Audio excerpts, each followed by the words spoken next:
Well, it is the morning after President Cyril Ramaphosa's State of the Nation address. And to help us digest everything, eNCA is hosting a briefing. The meeting is being attended by political and business leaders. Let's go live now to my colleague Vuyo Mvoko. Vuyo, good morning. And I suppose we're asking, what do people have an appetite for this morning after the State of the Nation address? Thank you, Yuveka. It is indeed the morning after, and what we're going to try and do over the next couple of hours is to unpack the State of the Nation address that was delivered by President Cyril Ramaphosa last night. And to help me do that, I'm joined here by the Public Enterprises Minister, Pravin Gordhan. Welcome, Minister. Thanks very much for coming through. We're also joined by Business Unity South Africa's President, Sipho Pityana. Welcome, sir. Thank you very much. We have Karima Brown, our own resident political analyst. Thanks to all of you for coming through this morning. We're also joined by various people from political parties, but also civil society organizations, organized labor, as well as some invited guests. I welcome you all to this special broadcast. I will start with you, Minister. I mean, you will have been part of the process that led to yesterday's, to everything that went into last night's State of the Nation address. As you said at the Cabinet Lekgotla, what was it that as government, as the executive I should say, that you actually wanted to tell South Africans? What was foremost in your thoughts? What did you want to tell South Africa? Well, that's the President's prerogative, but let me share a few of the thoughts that all of us would have had, both as the governing party, but also as the South African public. The first is, as the President said, the time for talking is over. The second is we need to get down to action and implementation of ideas. There's no shortage of ideas. The third is that we need to focus on a few areas and do well at those areas. Amongst those areas would be the economy, and to generate confidence in the economy again, to generate more investment in the economy, and to ensure that in the next 5 to 10 years it grows at a faster pace on the one hand, but more inclusively on the other hand. The fourth, in relation to that, is the question of jobs for young people. I think every political formation would have ideas, and we as a society should be very concerned at the high level of youth unemployment. And there's a huge determination to use both government facilities but also private sector in order to make sure that the youth have confidence in our system and that both the private sector and the government can actually deliver. And of course, the importance of dreaming. Because if we don't have a sense of vision about where we want to take the country, if we don't have a sense of new ideas about what we want to do differently, and in the case of the President last night, he talked about a new city, which we might regard it as a flippant idea, but the important thing is that after 25 years of democracy, the majority of our people still live exactly where they lived 30 years ago. Not much has changed for them. And the focus on living conditions, the focus on revitalizing cities or towns, both in rural areas and urban areas, and the proximity or densification of in cities are absolutely key lessons we can learn from elsewhere in the world, because with it comes opportunities for young people to move on. We often talk about jobs, but the other is that we need to generate a higher level of entrepreneurship within our society as well. And amongst the established business sector, I think a mindset change, so I'm glad to see Mr. Pityana here, a mindset change which says, how do we collaborate in this venture? Because at the end of the day, the call was, let's work together. Let's make this a set of issues of common purpose. And if we do, we have very great prospects in the next 5 to 10 years. Sipho Pityana, did you get a sense that indeed the time for talking is over? Well, as you know, business is quite enthusiastic with the current leadership, and business is keen to support what government does and what it stands for. The speech by the President yesterday had a lot of feel-good effect. What it lacked was a sense of crisis and urgency in the economy and what we need to do. The reality of the matter is that we have a runaway public sector wage bill that is imposing a huge burden on the fiscus.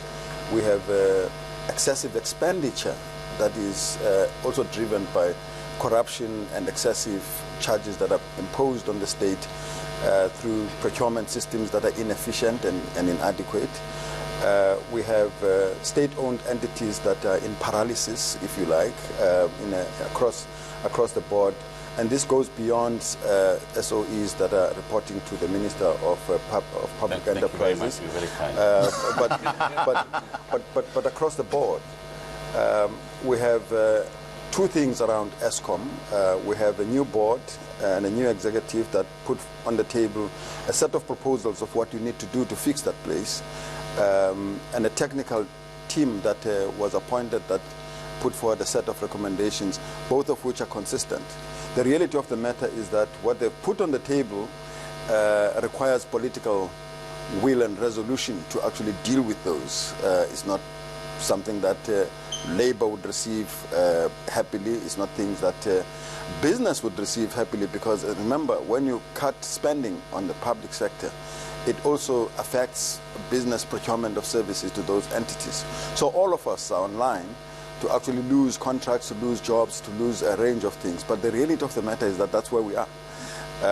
So a promise that you're going to throw money here, there, and everywhere from coffers of the state that are in crisis is not a direction that we think we should be talking about. We need to get everybody awoke to a sense of economic crisis that we're faced with. We have to take some very hard decisions to pull back spending across a range of sectors. We're very pleased that the President has re-emphasized the tone of anti-corruption, anti-state capture, ethical leadership, and so on.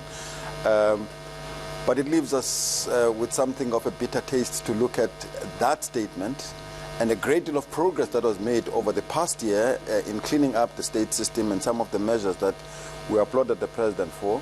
And one of the key and critical institutions in Parliament that's supposed to provide oversight appoints a rogues gallery in chairing of critical committees of Parliament. How on earth do you put a Faith Mutambi, who presided over the collapse and paralysis that we still are reeling over at SABC? How do you put a Musebenzi Zwane, who is now going to look after transport, which is a key sector in the economy, that did huge mess in Free State and as a Minister of Mineral Resources? I can go down the list. This is a set of unethical leaders who are supposed to play a leadership role in a critical institutions of the state that Parliament is. It's an affront to society. It's a betrayal. And I would hope that the leadership of government would have a moment to reflect on that and rethink that some of those decisions. So we need to set the tone on ethical leadership across the board. We need to set the tone and so that we can call out unethical conduct in business and elsewhere in society. But if no less a body than Parliament is happy to affirm people that the nation perceives as unethical and corrupt, that is very problematic. Parliament has been, over the period of 10 years of the Zuma administration, has been used to endorse and rubber stamp the kind of conduct in society that has landed us where we are. So the signal that is coming through with some of these appointments suggests that we're going to have more of the same. And I hope that we're all going to wake up to confront this. So it's clear that we have a leadership, a refreshing leadership in the President, but we are not yet where we need to be to actually speak to some of the key challenges that we have to face. We're very excited about emphasis on education. We're very excited about spectrum. We need to move urgently on spectrum, because if we don't move on spectrum with the urgency that is necessary, that sector is one of the key catalysts in shifting the economy. Let us not make false promises to young people. We are in a phase of the economy that is going to be shedding jobs. That's the reality of the matter, in public sector and the private sector, and it's going to affect all of us. Such steps as we take around these things are mitigative steps. So in the fixing period that we are going to go through, there's going to be a great deal of shedding of jobs, and we need to manage how we mitigate that in order to reposition the economy to sustainably create jobs, grow, and in an inclusive fashion. Karima Brown, your thoughts? You know, there were two things for me that stood out from the president last night. Was he wasn't missing the opportunity to use a crisis to create an opportunity, and that was what was implicit in the subtext of what he was saying. He wasn't running away from the severe crisis, for example, on youth unemployment. He called it a national crisis, but he spoke to what can be possible if we have a fresh and innovative approach to dealing with some of these issues. And of course, the idea of building a city that defies apartheid social planning, that creates the kind of integrated development that is so sorely lacking was there. But what is the context in which he's trying to do this? And I think that's what Dr. Pichana was speaking of, for example. So where will the biggest threat to turning this crisis into an opportunity come from? And sadly, the biggest threat to this opportunity, this crisis becoming an opportunity, comes from within the African National Congress itself. There is a group of people, among them the people that Mr. Pichana mentioned, together with elements in other parties who have benefited off the largesse of the state, that is trying to launch an enormous fight-back campaign.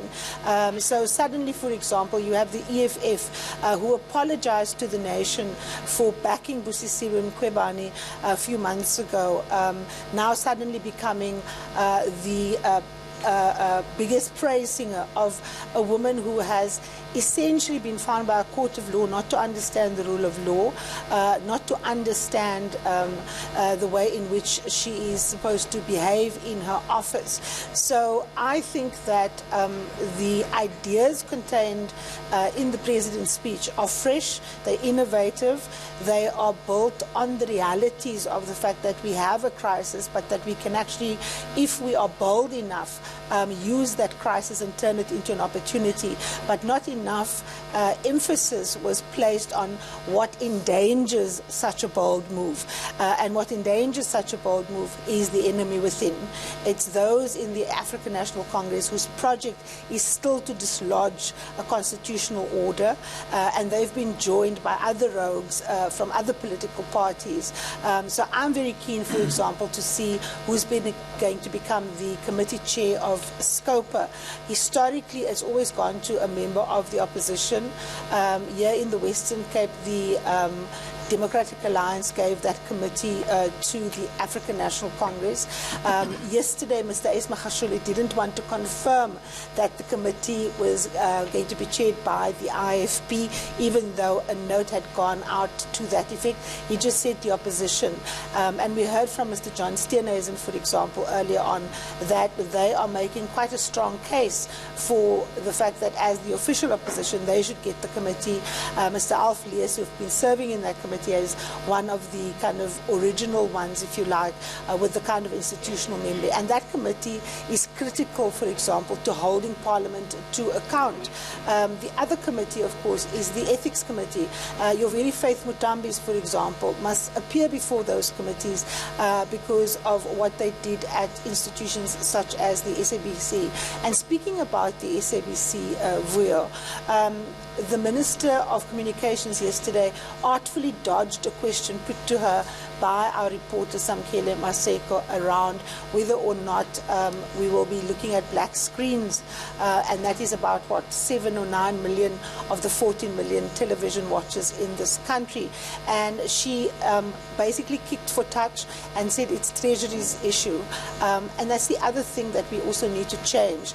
Treasury needs to actually be transparent. We know that the markets are very sensitive to what a Treasury official says, but I think we really need to demystify the way in which the public purse is controlled and the way in which monies are spent, because that is actually where you can begin to see whether the government is committing to the programs that it says it will commit to, because if there is no money, then it means the programs cannot work. So if you create a Ministry of Small Business Development, but you give it no budget, then you can't expect miracles from that ministry. So I'm also waiting for Mr. Mbowene's address. I'm also waiting for the budget speech of the various ministers so that they can give flesh to the bones that the President put out in the State of the Nation address last night. Sorry, Vuyo, can I just say this, that don't build new cities. Fix the collapsing cities. That's the urgency. The urgency is that businesses are struggling with inefficient local municipalities that are just incompetent for basic things that you need to operate. Small businesses, you don't get that. So fix first the existing cities. Don't build a high-speed rail line. Fix PRASA. Don't give money to SAA.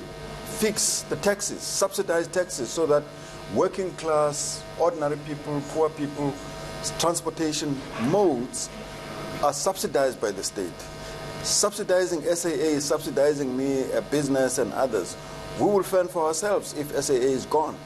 A minister might not like this, but the fact of the matter is that we have our thinking in a myopic way. The crisis in PRASA is more pressing than the crisis in SAA. If I had to choose between putting money in PRASA and putting money in SAA, I would put it in PRASA. There's no reason why we're putting billions of rands in an SAA when we could be putting that in sorting out working class public transport system. There's no justification for that. But you see, in business, if I may also chip in, I'm not a business person, and I'll be a hopeless one, but I have a business person sitting next to me. In business, one doesn't only say that a declining part of the business is what you focus on for the foreseeable future, to the exclusion of looking for new types of businesses that begin to give you the resources to fix that which is number one. Number two, I think those are some of the difficult choices that Mr. Patiana points out that we have to make. But sitting outside of government is one thing. Having the responsibility for the 11,000 people who work at SAA and their future is quite another. PRASA is definitely a priority, there's no doubt about that, particularly in cities like Cape Town. And you have NGOs and civil society that have really highlighted the kind of plight that workers face in cities like this, but elsewhere in the country as well. But it's not necessarily to the exclusion of other things. Put in proper management, get the systems right, maintain the rail tracks, get the right signaling system going. These are all matters that we discussed 7, 8, 9 years ago. Why is it not actually done? And the question here is, who do you hold accountable? Where's the consequence for not doing things right? Where's the consequence for public servants and people who work within SOEs who want to be unaccountable, who think that the state has all the money available to do whatever is required to be done to support malfeasance, corruption, state capture, and so on. And when you don't like what is being done, you then join the Fight Back campaign and make it difficult for us to actually clean up as well. So I think we need to both dream on the one hand and work out the crisis that the globe is finding itself in. So increasingly you'll see the narrative about interest rates declining in the US and elsewhere in the world, that slower growth globally is what we're going to foresee for the next year or so. And it's within this kind of context that we've got to work our way out as a country, not just as the ANC government, but as a country. The question is, can we find common purpose? Can we find the 2 or 3 or 4 things that we agree upon that will help us to get out of this situation that we find ourselves in? Are there going to be obstacles as we go? Within every organization, you're going to find them. And it's the art of leadership, ultimately, about how do you overcome those obstacles, keep your eye on the vision, attend to those things that 57 million South Africans actually want, and get the economy moving, get society moving, and do the things in education, in health, and as far as the social wage is concerned, that we need to do and people expect of us as well. I want to chip in. Minister, you were talking about the fact that the state can't do this alone. People must come to the party. But if we look at the institutions that drive social compacting, if we look at a structure like NEDLAC, for example, it excludes one of the largest trade unions in the country. So you are talking to the converted in many ways. And the social compact isn't replicated in municipalities where, for example, the red tape needs to be removed so that small business can get off the ground.